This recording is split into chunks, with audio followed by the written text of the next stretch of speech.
कला संस्कृति आ संस्कारक संगम अपन कार्यक्रम मिथिला दर्शन। विषय यही है, आओ चले शिव की ओर। इस विषय पर हम सुनेंगे बरखा जी से, और आप लोग एकदम शांत बनाए रखें। बच्चों की कुछ आवाज आ रही, थोड़ा ध्यान रखें उसको। सुनते हैं इस विषय पर।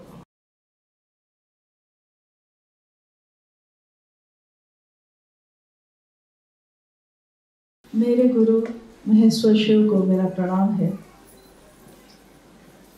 साहब श्री हरिलानंद जी और दीदी नीला मानव जी के चरणों में मेरा प्रणाम है, और इस हॉल में उपस्थित काठमांडू के सभी गुरु भाई गुरु बहन के चरणों में मेरा प्रणाम। जो काठमांडू के नहीं है उनको प्रणाम नहीं, जैसा आदेश, देखिए आदेश बहुत बड़ी चीज होती है, क्योंकि साहब का आदेश ये था कि काठमांडू के लोग ही आए, तो भाई काठमांडू, हाँ, जो उस परिधि में है हम उसी को प्रणाम करते हैं। नहीं तो ऐसे प्रणाम करने का सिलसिला इतना लंबा है कि मैंने सुना है कुछ जगहों पे शरीरी सत्ताओं को प्रणाम, अशरीरी सत्ताओं को प्रणाम, माँ दुर्गा को प्रणाम, मतलब ये प्रणाम का सिलसिला अगर चलेगा तो बहुत लंबा हो जाता है। इसके बाद ठीक है।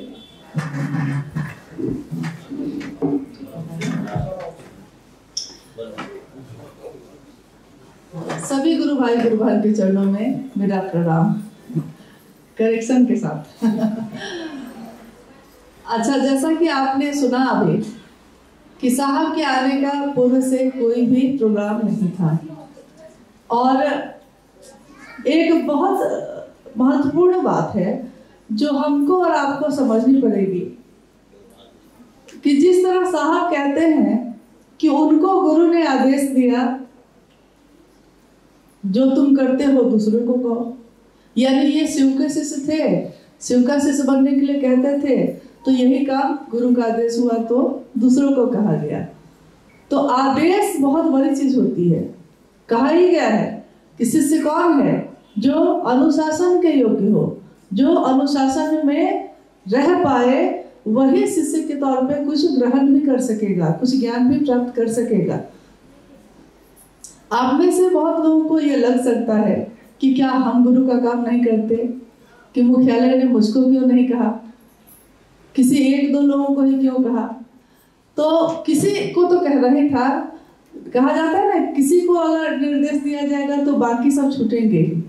और व्यवस्था जनित चीजों को देखते हुए, सुरक्षा को देखते हुए, लोगों की सुविधा को देखते हुए सबसे उचित यही था कि लोगों को अभी कुछ भी कहा नहीं जाए, क्योंकि हम लोग ये देखना चाहते थे कि आखिर गुरु की बात के लिए कितने लोग इकट्ठे होते हैं। क्योंकि साहब के नाम पे आप इकट्ठे हो जाए, किसी और के नाम पे इकट्ठे हो जाए, लेकिन गुरु की बात पे आप, इसके लिए बैठक थी ना, ये मेरे गुरु शिव हैं, आपके भी गुरु शिव हैं, तो ये बैठक का आयोजन यहाँ के लोगों ने गुरु कार्य के लिए किया, तो उसके प्रति आपका क्या आवेश है, ये भी थोड़ा देख लिया गया।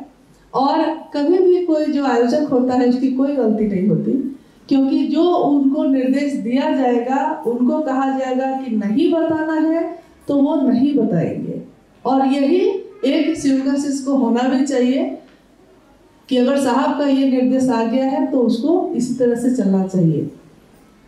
आप में से भी अगर किसी को ये कहा जाता तो आप भी यही करते, आप भी दूसरे को नहीं बताते। तो इस विषय को हम लोग यही छोड़ते हैं, क्योंकि ये विषय बहुत महत्वपूर्ण नहीं है। सबसे बड़ी बात ये है कि आज का ये क्षण दुर्लभ क्षण है, जो हम एक शिव के शिष्य साहब हरिलानंद जी के साथ बिता रहे हैं, और ये पल हम लोगों के जीवन के लिए अनमोल है, अमृत है। महादेव हमारे साथ हमेशा रहे, और साहब का प्यार, दीदी का प्यार, उनका मार्गदर्शन हमारे जीवन में चलता रहे। इससे बढ़ के एक शिव शिष्य की कोई भी कामना नहीं होती। हम में से बहुत लोग ऐसे हैं जो लंबे समय से गुरु कार्य कर रहे हैं, लेकिन जब भी उन लोगों से बात होती है तो कोई कहते हैं कि मैंने शिव को गुरु माना था 18 साल पहले, 20 साल पहले, इतने समय से हम गुरु का काम कर रहे हैं, लेकिन गुरु की दया नहीं हुई, ऐसा भी कहते हैं। हम में से बहुत लोग कहते हैं। मैंने एक कहानी पढ़ी थी बचपन में, कहा जाता है कि कोई कहानी, कोई गीत, जो जैसे अभी कुछ देर पहले एक भजन गा रहे थे भाई आलोक, क्या गा रहे थे? आप सोचते हैं भजन, लेकिन वो उसमें भी कुछ शब्द ऐसे होते हैं जो हमारे जीवन को एक दिशा दिखा सकते हैं। आओ दूर गगन से मंद मंद एक आवाज आ रही है, लगातार आ रही है, कहा कि आओ चले शिव की ओर। यानी कि कोई भी, एक गुरुवार भी भजन गा रही थी, उन्होंने भी गाया कि आ लेके चले कहा जहां गम भी ना हो, आंसू भी ना हो, यानी वैसी जगह। लेकिन शिव के पास जाके सुख भी नहीं रहता, ये भी याद रखिएगा, न सुख होता है न दुख होता है, बस आनंद होता है। तो हर गीत, हर गुरु की चर्चा, कहीं पढ़ी हुई कोई बात, कोई कहानी, कोई ऐसी घटना हमारे जीवन को कब मोड़ देती है हमें पता भी नहीं चलता। बचपन में पढ़ी हुई एक कहानी अक्सर याद आ जाती है। उसमें एक छोटी सी कहानी थी कि एक राजा ने अपने राज्य में मुनादी करवा दी। होता है ना, पहाड़ों में भी, गांव में सबको इकट्ठा करना है तो एक आवाज बजाई जाती है कि सब कोई भाई इकट्ठे हो जाइए। तो उस राज्य में राजा ने मुनादी करवा दी कि कल मेरे महल का दरवाजा खोल दिया जाएगा और जिसको, मेरे राज्य में जिसको जो मन हो वो आके छुएगा, जिस चीज को छू देगा वो चीज मैं उसको दान में दे दूंगा। सुबह हुई, राज्य के काफी लंबी लाइन लगी, काफी लोग आए। स्वाभाविक है, सब कुछ मिल रहा हो, राजमहल का मिल रहा हो तो कौन नहीं जाएगा, सब गए। कोई उनके सिंहासन को छूता था, कोई पलंग को छूता था, कोई सोने चांदी को छूता था, कोई मुकुट को छूता था। तो जो जिसको छूता था उसको दे दिया जाता था। राजा के आसपास उनके सैनिक खड़े थे और राजा एक तरफ खड़े थे। एक व्यक्ति राजा की तरफ बढ़ा, लोग दौड़े, तब सैनिक भी अलर्ट हो गए, भाई राजा की तरफ क्यों बढ़ रहा है? लेकिन राजा ने देखा कि वो मेरी तरफ आना चाहता है तो उन्होंने कहा ठीक है आने दो। वो व्यक्ति आगे बढ़ा, राजा के पास गया और उसने क्या किया? राजा को ही छू दिया। ये एक कहानी है, लेकिन ये कहानी आपको क्या बताती है कि अगर वो राजा आपका अपना हो गया तो उसकी सारी चीजें आपकी अपनी हैं। लेकिन खंड खंड में चीजों को मांगने से कोई फायदा नहीं है। आपका क्या भला होगा? जीवन भर के लिए तो नहीं होगा, जीवन के बाद भी नहीं होगा। अगर वो शिव, उस शिव को आपका मन छू ले तो क्या होगा? वो शिव मेरा हो जाएगा। और जब वो शिव मेरा होगा तो दुनिया में कौन ऐसी चीज है जो असंभव है, जो आपने सोचा भी नहीं होगा, वो भी हो सकता है आपको प्राप्त हो जाए। ये अलग बात है कि जब शिव अपने हो जाते हैं तो कुछ भी मिल जाए उसको अब पाने की इच्छा ही खत्म हो जाती है। न तो सोना चांदी लुभाता है, न तो महल लुभाते हैं, कुछ भी नहीं लुभाता। मन में अगर शिव की का सुमिरन हो जाए, मन में अगर उस शिव की याद बस जाए, कहा जाता है ना कि जिसकी नींद में भी शिव अवस्थित है वो ऋषि है, वो साधु है। नेपाल का अधिकांश क्षेत्र जो है पहाड़ का क्षेत्र है, मतलब बहुत सारा क्षेत्र ऐसा है जो पहाड़ का क्षेत्र है। पहाड़ों में शिव की चर्चाएं हुई हैं। हाँ, शिव को भगवान रूप में माना गया है, पूजा गया है। अभी हम लोग भी जहां जहां गए, जिससे भी हम लोगों ने बात की, उन्होंने कहा कि हम लोग शिव की पूजा करते हैं। हाँ, क्यों नहीं हम शिव को गुरु बनाएंगे। तो उस समय हम लोगों को लगता था कि कोई इन तक आ ही नहीं रहा है, मतलब जैसे कि वो तैयार बैठे हैं आपके लिए, लेकिन आप उन तक जा ही नहीं रहे हैं। तो एक तो ये कमी हमारे पास हो रही है कि हम उन तक पहुंच नहीं रहे हैं। वो तैयार है, शिव की दया बह रही है, प्रवाहित है, लेकिन हमको बस थोड़ा जाना पड़ेगा, बस इतना ही करना है। तो पहाड़ों और कंदराओं में, गुफाओं में लोग अपना गृहस्थ आश्रम छोड़ के, अपना घर परिवार छोड़कर, पूर्व में बहुत हम लोग सुनते हैं ना, जाया करते थे, साधना, उपासना, मंत्रों का जप करते थे, बहुत सारे वरदान प्राप्त करते थे, बहुत सारी सिद्धियां प्राप्त करते थे। शिव को याद करने के लिए पहाड़ की चोटियों में बैठना, शिव को याद करने के लिए जंगल में जाके अकेले हो जाना, शिव को याद करने के लिए गुफा में जाके ध्यान में डूब जाना, ये करना शायद आसान है, लेकिन इस दुनिया में रह के अपने गृहस्थ के हर सुख दुख को सह के काठमांडू के चौक पे शोरगुल में खड़े होके और अपने जीवन के तमाम परेशानियों के बीच भी अगर आपको शिव याद आते हैं तो आप उससे भी बड़े ऋषि हैं, क्योंकि जीवन की परेशानियां, दुनिया की जो उतार चढ़ाव है, दुनिया के जो झंझावात हैं, वो ऐसी ठोकर देते हैं कि आदमी अच्छे अच्छों को भूल जाता है। लेकिन तब भी अगर शिव याद है, जो कि आपने अनुभूत किया होगा कि पूर्व में हो सकता है शुरू में आपके साथ ऐसा नहीं हुआ हो, लेकिन जैसे जैसे आपने शिव की बात करनी शुरू की, लोगों तक पहुंचानी शुरू की, तो आपके जीवन में भी ये बात हुई होगी कि आप कहीं भी खड़े हैं, लेकिन आपके मन में क्या चल रहा है।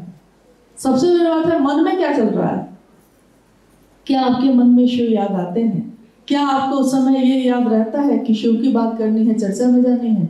चर्चा में जाना भी एक बहाना ही है शिव की बात करने का, क्योंकि जो हमको अच्छा लगता है, जो हमको अपना लगता है, हम उसकी बात करना चाहते हैं, लोगों तक पहुंचाना चाहते हैं।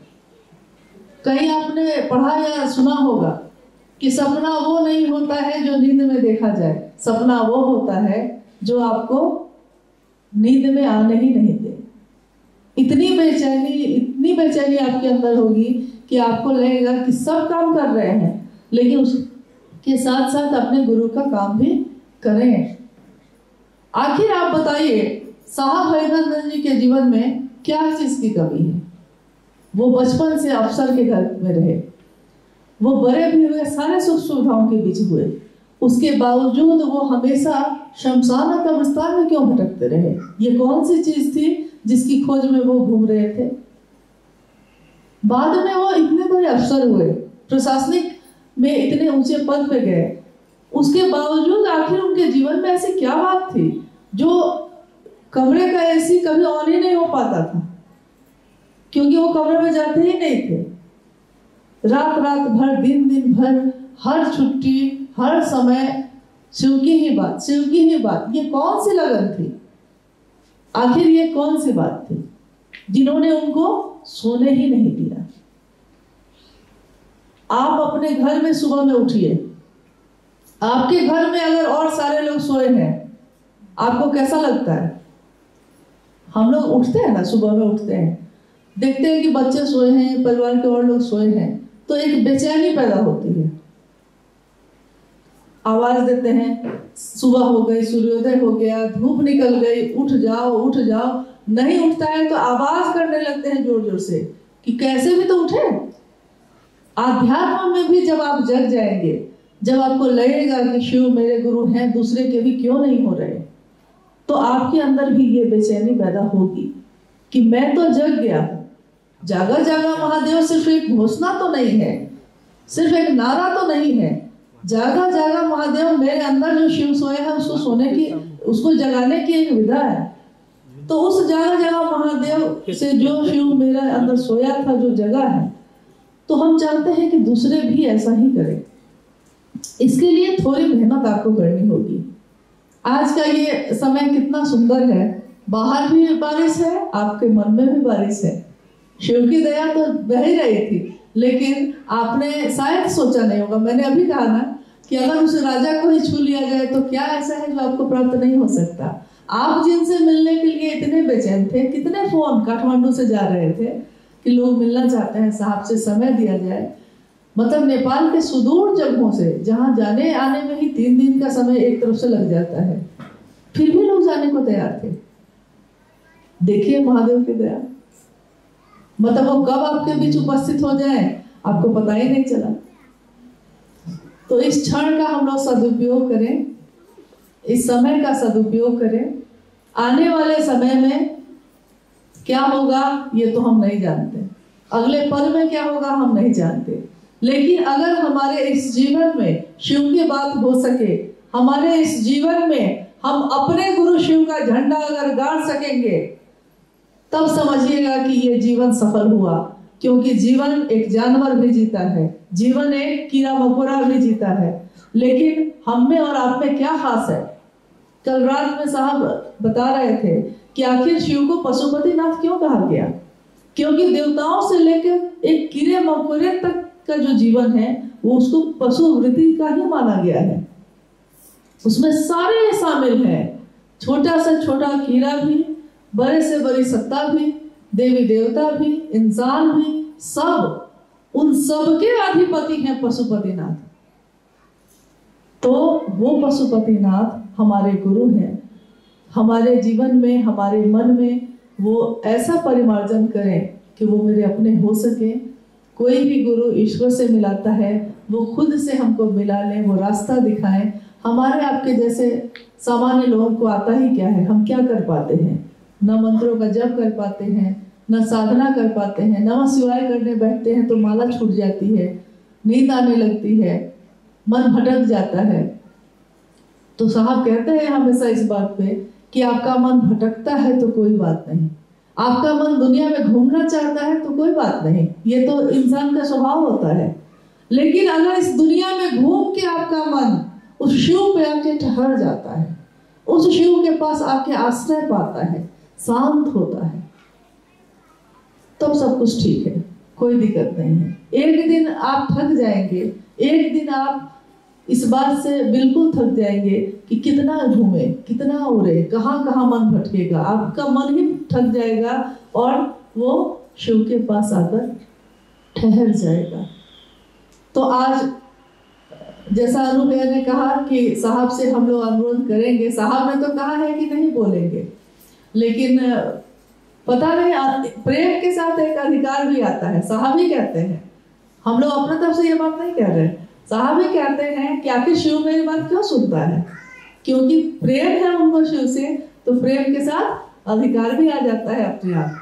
तो हम लोग का भी जो साहब के प्रति प्रेम है उसमें थोड़ा ये अनुरोध है कि वो हम लोगों से जो वो चाहते हैं कि हम क्या करें, कैसे चले, किस रास्ते पे चले, जो वो चाहते हैं हम लोगों से, वो एक बार हम उनके मुंह से भी तो सुनना चाहते हैं। दिल से दिल तो मिलता है, लेकिन तब भी लोग कहते हैं ना कि प्यार तो करते हैं हम, लेकिन हम क्यों अपने बच्चे को कहते हैं आई लव यू? क्यों कहते हैं? क्योंकि भाव जो है वो कभी कभी अभिव्यक्ति भी चाहता है। तो साहब से हमारा अनुरोध है कि आज के दिन यही उपहार हम लोगों को दे दें। इससे बड़ा उपहार तो दुनिया में कोई किसी को नहीं दे सकता। चलिए इसी शब्दों के साथ आप सभी के चरणों में प्रणाम है, आप सबको मेरा